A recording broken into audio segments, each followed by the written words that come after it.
Hello আমার ছাত্রছাত্রীরা, তোমাদের অনুরোধে আমি আবার দ্বাদশ শ্রেণীর যোগ কর্মেষু কৌশলম এটা অনলাইনে পড়াচ্ছি। এর রচনাকার হলেন মহর্ষি ব্যাসদেব। তাহলে মহর্ষি ব্যাসদেব কে ছিলেন সেটা জানার প্রয়োজন।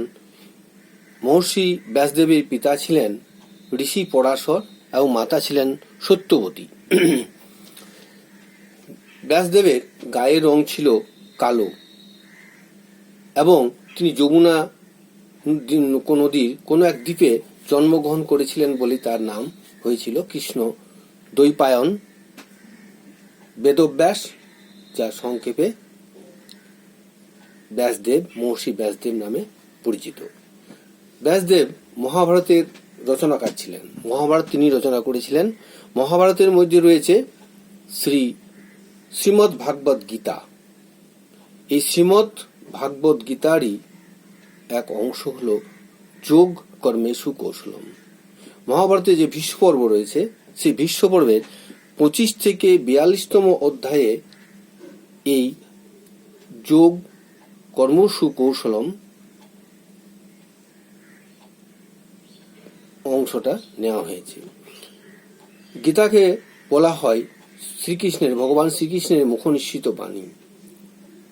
গীতাকে পঞ্চম বেদও বলা হয়। কেন বলা হয় না, বেদ পাঠ করলে যে সুফল পাওয়া যায়, যে পুণ্য পাওয়া যায়, গীতা পাঠ করলেও সেরূপ পুণ্য লাভ করা যায়। তাই গীতার এক নাম পঞ্চম বেদ। শ্রীমদ্ ভাগবত গীতায় 18টি অধ্যায় রয়েছে। 18টি অধ্যায়ের মধ্যে তোমার 700টি শ্লোক, 18টি অধ্যায় এবং 700টি শ্লোক রয়েছে, যার মধ্যে শ্রীকৃষ্ণের মুখনিঃসৃত 574টি, অর্জুনের 85টি, সঞ্জয়ের 40টি এবং ধৃতরাষ্ট্রের মুখনিঃসৃত 1টি। মোট শ্লোক হল 700টা আর অধ্যায় 18টা। মহাভারতে কৌরব এবং পাণ্ডবদের মধ্যে ঘোরতর যুদ্ধ হয়। অন্ধ ধৃতরাষ্ট্র এই যুদ্ধ দেখার বা যুদ্ধের বর্ণনা শোনার সৌভাগ্য পেয়েছিলেন কার কাছ থেকে? সঞ্জয়। সঞ্জয় আবার শ্রীকৃষ্ণের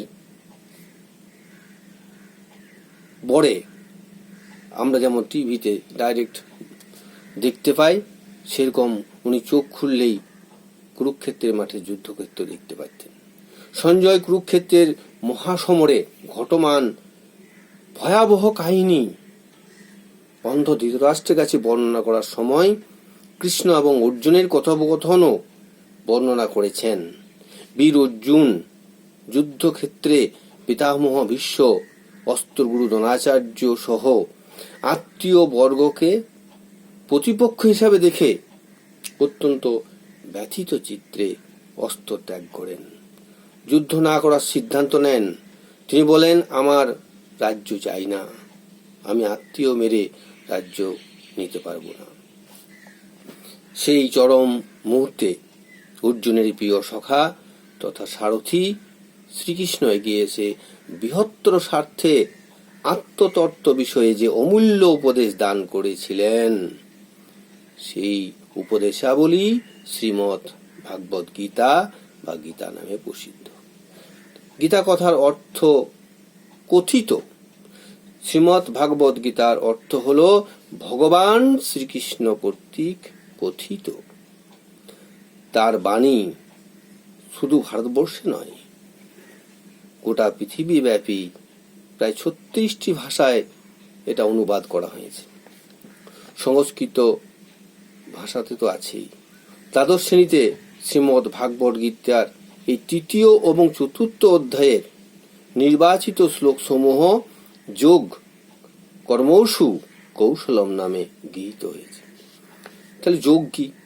যোগ হলো কর্মের সফলতা বা নিষ্ফলতার সাম্য ভাব।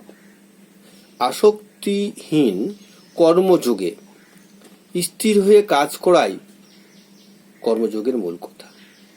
কর্ম করার এই অনন্য কৌশল রপ্ত করার অপর নামই যোগ কর্ম সুকৌশলম। ইংরেজিতে একটা কথা আছে, in the world not of the world, অর্থাৎ সংসারে আমরা আছি কিন্তু আমি সংসারে হয়ে যাইনি, আমি কর্ম করছি। এই আত্ম অহংকারই সর্বনাশের মূল। আমি কর্তা নই, ঈশ্বরের জন্য তার ভিত্তির মতো কাজ করছি। এই বুদ্ধিতে সমস্ত কাজ করতে হবে। Work is worship. এই পাঠের প্রথম শ্লোকটা তোমাদের কাছে বর্ণনা করব। প্রথম শ্লোকে কি আছে দেখো, কর্মেন্দ্রিয়াণি সংযমস্য য আস্তে মনসা শরণ ইন্দ্রিয়ার্থং বিমূঢ়তা মিথ্যাচার সৌচ্যতে। অর্থাৎ যে ব্যক্তি কর্মেন্দ্রিয় সমূহকে সংযত করে মনে মনে ইন্দ্রিয়ের বিষয় সম্পর্কে চিন্তা করতে থাকে, সে মূঢ় মানুষ, কপটাচারী বলে কথিত হয়। এবার শ্লোকে প্রত্যেকটি পদকে কিন্তু আলাদা আলাদা ব্যাখ্যা করা যায়, প্রত্যেকটি অর্থের মানে আছে। কর্মেন্দ্রিয়াণি, ইন্দ্রিয়। ইন্দ্রিয় কথাটা আমরা অনেকেই সবাই জানি। পাঁচটা ইন্দ্রিয়, জ্ঞানেন্দ্রিয়, কর্মেন্দ্রিয়, মনেন্দ্রিয়। জ্ঞানেন্দ্রিয় পাঁচটা, চক্ষু কর্ণ নাসিকা জিহ্বা ত্বক। কর্মেন্দ্রিয়াণি পাঁচটি। কর্মেন্দ্রিয়াণি পাঁচটি, বাক, পানি, পা, পায়ু ও উদস্ত। এই পাঁচটি হলো কর্মেন্দ্রিয়াণি। আর সব থেকে ইন্দ্রিয়াণি হলো মন, মানুষের মন। তাহলে কর্মেন্দ্রিয়াণি কথা বলতে এই পাঁচটি ইন্দ্রিয়ের কথা বলেছে। পাঁচটি ইন্দ্রিয় হলো বাক। বাক কথার অর্থ হলো মুখ নিশ্চিত শব্দ বা পদ। যে সব শব্দ সত্য এবং মধুর, যা ভালো তা বলা উচিত। অপ্রিয় বা খারাপ কথা বলা উচিত নয়, তার জন্য বাক্য সংযম করতে হবে। পানি, পানি কথার অর্থ হলো হাত। পানি মানে হাত বা হস্ত। ঈশ্বর হাত দিয়েছেন সৎকর্ম করার জন্য, মারামারি, খুনোখুনি, কাটাকাটি করার জন্য নয়। তুমি কর্ম করো, সেই কর্ম সৎ হতে হবে। পা বা পাদ, পা মানুষের গমন অঙ্গ।